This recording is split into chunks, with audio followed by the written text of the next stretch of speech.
I'm looking at? What's the worst thing that can happen? How bad could it Yeah. possibly get? And then you work Yeah. your way back from that. In fact, Tim Ferriss has a thing about that. He Mm. calls it Yeah. fear setting. Mm. You set it You're up right. by your fear, and then what you Mm. realize is that in the context of your worst possible fears, it's most likely not going to happen. Yeah. What do you think? Oh yeah, no, I love that fear setting activity. I think it's something that's really relevant to language learning. We were saying that just before. For example, if I've had clients who've been worried about speaking up in meetings or presentations, as you've had, and we have to really look at that fear, because fear is like a fog, isn't it?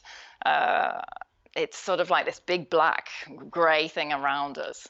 We can't see clearly. Mm-hmm. So when you think about it, when we're driving through fog, what do? Well, we have to slow down and we put on our fog lights so that we can continue moving forward. And it's exactly the same with our fears in language learning. We have to pause and say, okay, well, what exactly am I afraid of? Let's shine a light on that. Let's ask the question, well, what's the worst case scenario? Can I handle it? You usually can. And is it really likely to happen, as you said before? And what's a different perspective, coming back to perspective, that's more empowering for me, that energizes me, because there's a different perspective to be looked for. Wow. You know what? I think we can remind ourselves of Seneca's observation, which I think I may be reshaping somewhat, but that most mental monuments, I like to call them mental monuments because they're so big, so scary. Yeah, good And idea. they don't ever actually manifest in reality. So worrying is a pretty futile activity, and it changes nothing. Even though we get tangled up in it, I think, I think we get tangled up in it quite frequently. It's quite easy. But when we look at our fears in the face, by putting them down on paper, maybe they become less scary. They become more manageable. Totally. We remember how resilient we naturally are, in fact. And what was that acronym about fear? False evidence. Help me out here. What was it? False evidence? False evidence appearing real. That's it. Yeah, you're right. Because in 99% of the cases, there is no real danger or threat. Exactly. It's an illusion that we've created. So it's that mental monument, right? Yeah. And Exactly. because if there was a real threat to our survival, we would probably act immediately, and our actual instinct, the real one, would kick in, and there would be no time for analysis or worrying anyway. Exactly. Yeah. Yeah. That's it. Totally. So, well, I suppose all of that brings us to the question of, is it within our control? Should we ask that? I think. When do we listen to ourselves? And when do we not listen to ourselves? Yeah, so that's a good question. For me personally, I think it's important to listen to ourselves first, because when we listen to ourselves, we get to know ourselves more. We recognize our intuition, those little knocks, those little signs that appear, and we know when what somebody else is saying resonates with us, and if we need to take it on board. So that's my take on that.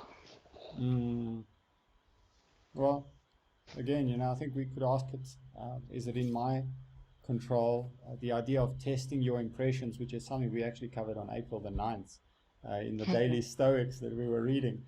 So, because we're ultimately the ones with the answers. Ultimately, standing on the shoulders of giants, picking up on their ideas, then we modify them with our own understanding, and we apply them in our lives accordingly. So let me ask you this.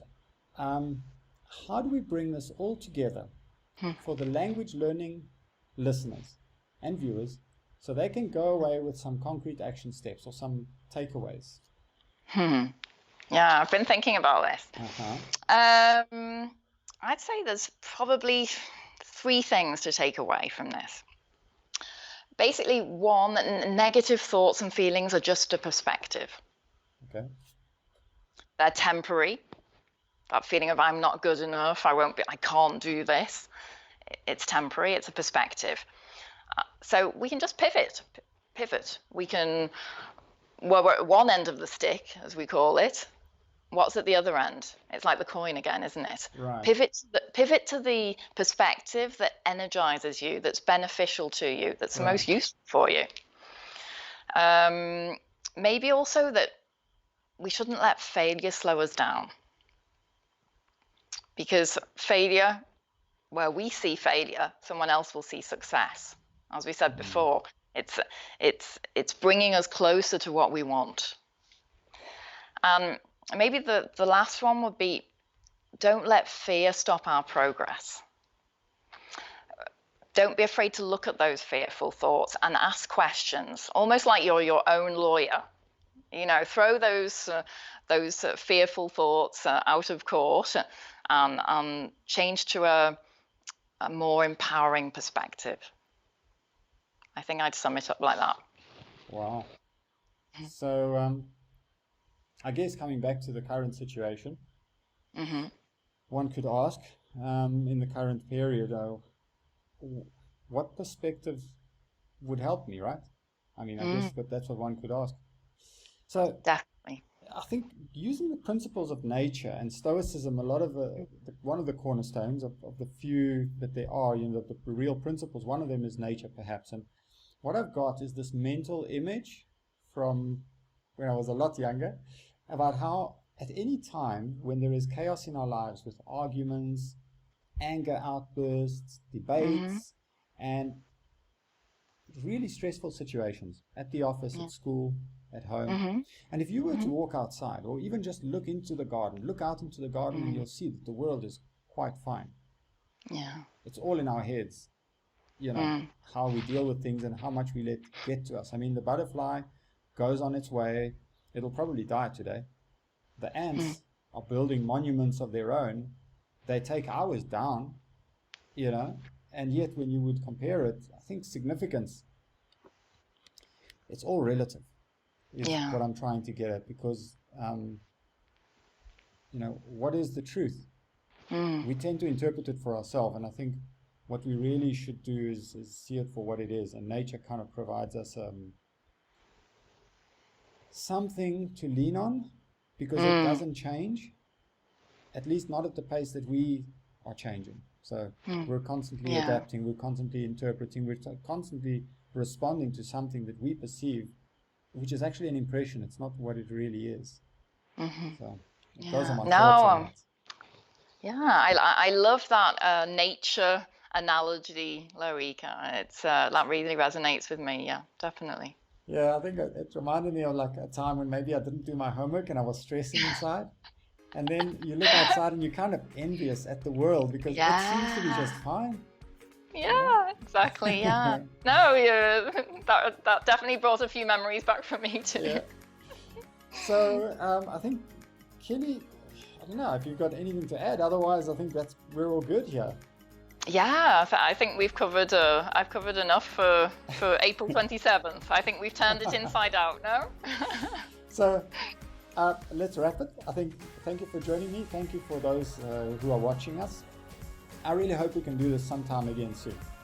With pleasure, Loic. Great. Thank you, because you have so much to share. I think, where can people find you if they'd like to ask anything more about what we discussed, if they'd like to ask anything at all? Where would they find you? Yeah, well, I have a website, kbncoaching.com. They can contact me there. That's the best way to find me. Yeah. Sounds good. So until next time we speak, have a great day. Take care, Loic. And thanks again. Bye-bye. No pleasure. Bye.